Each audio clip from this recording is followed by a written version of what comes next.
These kind of events are a fiasco to me. This is idiots taking themselves far too serious. From sneering in an "I hate Pink Floyd" t-shirt to courtroom battles over Sex Pistols royalties, John Lydon, formerly Johnny Rotten, has always lived by one code: authenticity or nothing. You couldn't have been more disgusting and pissed people off in such a way than to do something like that, because nobody thought of criticizing. Welcome to Rock Fame Diaries, where today we dive into the turbulent world of one of punk's most uncompromising figures, his feuds, philosophies, and fierce defenses of punk purity. You know, I've moved on, but a lot of the foolish haven't, and they're still stuck there. And that explains Green Day. Origins of Rebellion, the Pink Floyd t-shirt. Lydon's now iconic "I hate Pink Floyd" t-shirt wasn't just teenage rebellion. It was a loaded cultural statement. When he wore it to his audition with Sex Pistols manager Malcolm McLaren, it wasn't hatred of Pink Floyd's music per se, especially not the early Syd Barrett era, whom he called a true eccentric.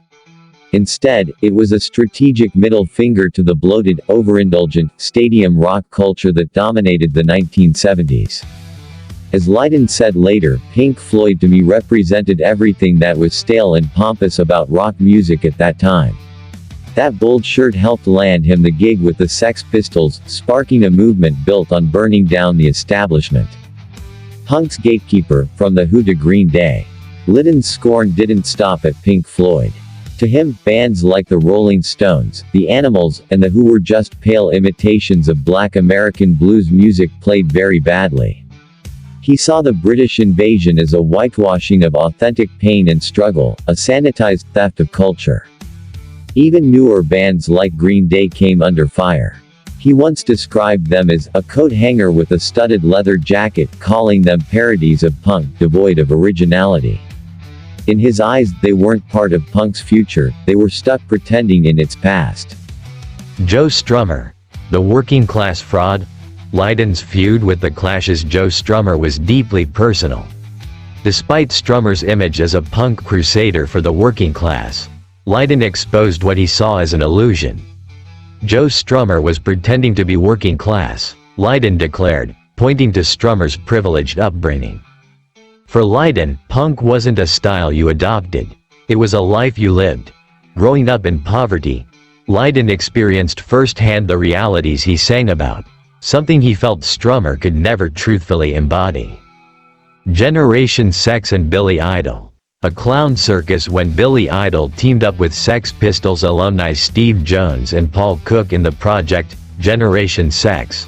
Lydon reacted with venom. He labeled the collaboration a clown circus, and pathetic. Why? Because Idol wasn't a Pistols original. To Lydon, revisiting the Sex Pistols legacy without his involvement, especially with someone he considered an outsider, was an unforgivable dilution of what the band represented. Betrayal and the battle over Pistol. Perhaps Lydon's most public feud in recent years was with his former bandmates over the 2022 TV series Pistol. Directed by Danny Boyle and based on Steve Jones's memoir Lonely Boy. Lydon didn't just oppose the show. He was furious about being cut out of the creative process. "They're trying to cash in on my life, my words, my songs, and I'm not having it," he fumed. He insisted that the show distorted history and profited off his legacy without his consent. Though he fought it in court, he lost, deepening the chasm between him and his former bandmates. Authenticity versus opportunism, the Kneecap controversy. In 2024, Lydon turned his rage toward Irish rap group Kneecap, who had compared themselves to the Sex Pistols.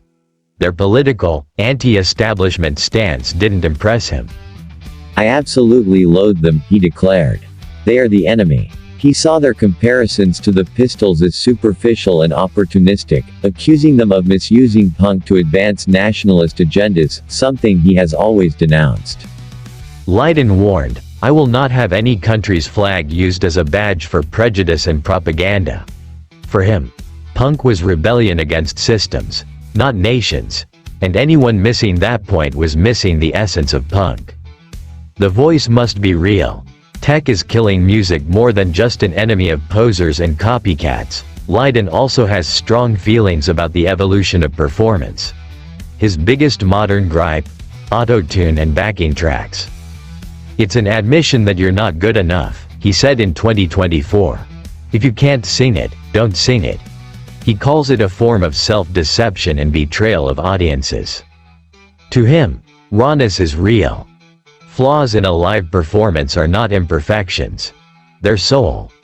And to strip away the grit and vulnerability of music through digital perfection is to strip it of its meaning. John Lydon is not everyone's cup of tea. He doesn't care. His story is one of unwavering dedication to truth, even when it's ugly. He has burned bridges, alienated peers, and taken legal punches, all in the name of what he sees as the only thing that matters in music: authenticity. Whether you agree with him or not, there's no denying Lydon's legacy.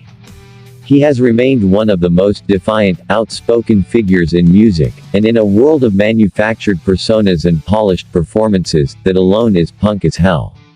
Thanks for watching Rock Fame Diaries. If you enjoyed this deep dive into the raw and rebellious world of John Lydon, don't forget to like, share, and subscribe. Hit that bell for more unfiltered rock stories every week, only on Rock Fame Diaries.